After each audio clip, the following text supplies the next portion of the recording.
Hello everyone and welcome back to another Figurehead Reviews video, and today we are taking a look at the Marvel Legends Black Widow from the Crimson Dynamo Build-A-Figure wave. Here we have Black Widow displayed in the front window along with all of her accessories. Down at the bottom we do see her name twice, once as the movie logo for Black Widow and then again just as the character name. On the side we do have some artwork there of Black Widow standing up tall with her head just kind of angled down and looking off to the side at us. That is going to be the same artwork on both sides. On the back, we do get some different artwork there of Black Widow with her batons at the ready, getting ready to strike. Then we do have a read-up. Natasha Romanoff reunites with a group of spies from her past to stop a lethal force. Then we do have all the other figures needed in this wave to complete the Crimson Dynamo Build-A-Figure. And at the very bottom, we do have the UPC code, so you can check with your local retailer to see if they have this in stock. But enough about that. Let's get this open and take a look at Black Widow. And here is Black Widow outside of her packaging, and this movie is taking place between Civil War and Infinity War, which means we go back to our classic red-headed Black Widow, which is very cool. I'm going to call it now, though. End credit scene is going to have her dyeing her hair blonde to lead into Infinity War, so we'll see here once the movie comes out. Let's see if I'm right. But anyway, going back to the figure, it's actually a pretty solid looking figure. I don't mind most of the sculpt work. Not a fan of the fact that they did give her some high heels, though. That does make her difficult to stand.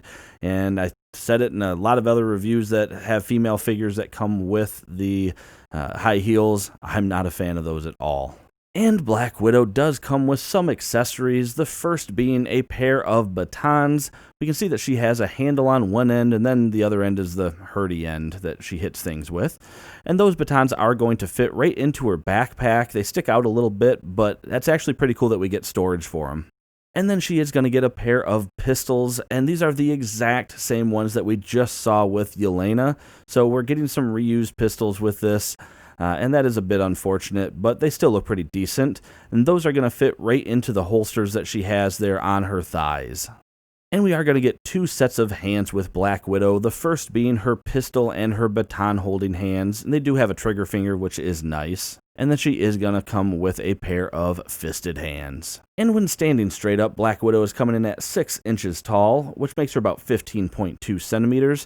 And I'm actually surprised that she's not a bit taller considering those heels, but she comes in right about the same height as Yelena, who did not have heels. But since she does not come with any other accessories other than her Build-A-Figure piece, which we will look at a later time, let's go ahead and just jump in here and take a look at the sculpt and paint on Black Widow. And getting up close to the face sculpt, it actually looks pretty good. It's a decent likeness to Scarlett Johansson, and we get some good paint getting right up close there. Not too bad. We get paint around the lips and the eyes. Yeah, I think that looks really good. The hair, I feel like maybe, I don't know, does the hair feel like too big? Like, I don't know, it just seems like it might be too much on there as far as sitting naturally. But I mean, it doesn't look bad, but just at a first glance, it just seems like there's, I don't know, it just seems tall. I could be wrong. Let me know what you think. But looking at it, though, decent hair sculpt. We do get some shading going on, or a little bit of a wash in there to give it some detail, so I like that. Going down and looking at the rest of the armor, so we get some pretty cool looking body armor. A little bit of mist paint right there. Yep. I can't tell if that's just paint that got missed or what, but that's a bummer. We get the shoulder armor with a little bit of red there on it. Looks pretty decent. Looks like we got some black, peeking through on some of the pockets there. And the line works all right. So, could have been a little bit better of a paint job. Yeah, still acceptable though. And then we get some red on the inside of that backpack piece. And this backpack, I tried to pull on it, doesn't appear to be removable, which, to be fair, it doesn't really get in the way of anything. And I actually really like having the storage, so I'm okay with that. Looking down at her signature gauntlets, nice gold color. And it looks like it's supposed to be on a certain way because you have a little bit of a narrow side and then a longer side. So not sure where the longer piece. I feel like the narrow side would be on the inside. But those came out looking pretty good. And the pistol holding and or gripping hand looks good. Fist looks good. Pretty decent paint work there, or not much paint necessary. Looking at her belt, we can see the little Black Widow logo there in red, and then we get gold on it. And I think that's pretty much it for the paint. She's got a little red speck there on her butt. And then the holsters came out pretty cool. I actually like them. Pretty simplistic. And that's what I think 3 characters that had this style of belt with the strap going down to the leg holsters in this wave, but it looks pretty decent. And the legs came out looking good. And I was trying to see if that was like gray peeking through on there. I can't really tell. But the boots look good. They got a bit of a shine to them. But there's those heels I was talking about. I'm just not a fan of heels. I mean, overall, the figure looks pretty decent. I don't like that, though.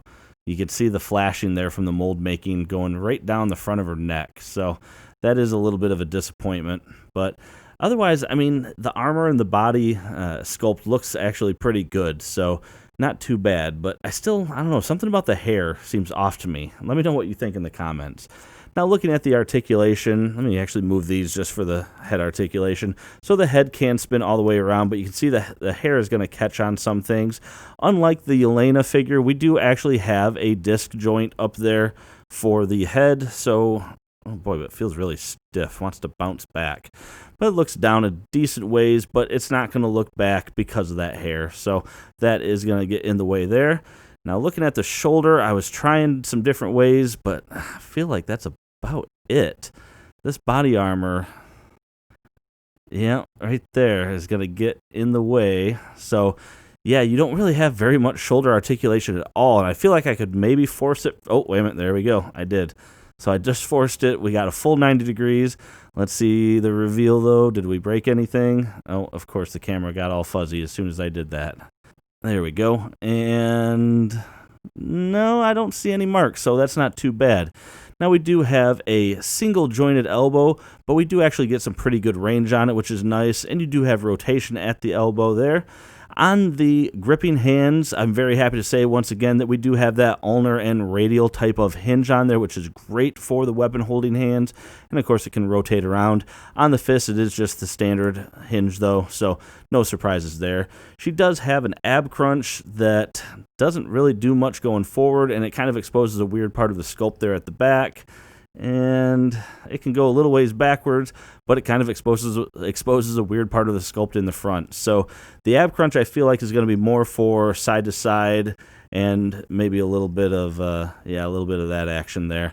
Legs can come apart, not too bad. Kick forward, not much. Backwards, not much. You do have a upper thigh cut, double jointed knees. Don't have any kind of boot cut, but you do have a hinge, and there is some ankle pivot, but it is kind of weird. It's almost straight down, so it makes it hard to actually do a pivot versus just rotating on the ball there. So that is a bummer too.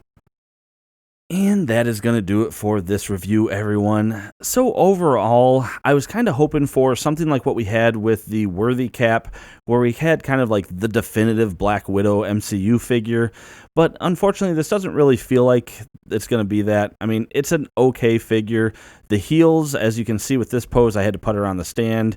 The heels are not going to allow for a lot of stances because you can't adjust it. You get limited range there with the diaphragm joint.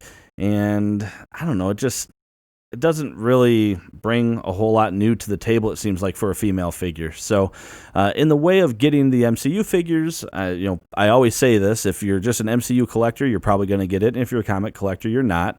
I think realistically, if I wasn't a completionist type of collector, I'd probably pass on this. I mean, I'm not really hyped for the Black Widow movie. I'm going to see it. I like the concept, but I think after getting my just getting all worked up over like Infinity War and Endgame and stuff like that, it's going to be hard to get hyped for Marvel movies again for a minute, I think. We'll see.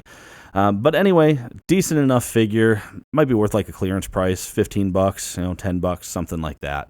Let me know your thoughts, though, down below in the comments. If you like this review, make sure to hit that thumbs up. Subscribe for more content just like this. And as always, thanks for watching my videos, and have a great day.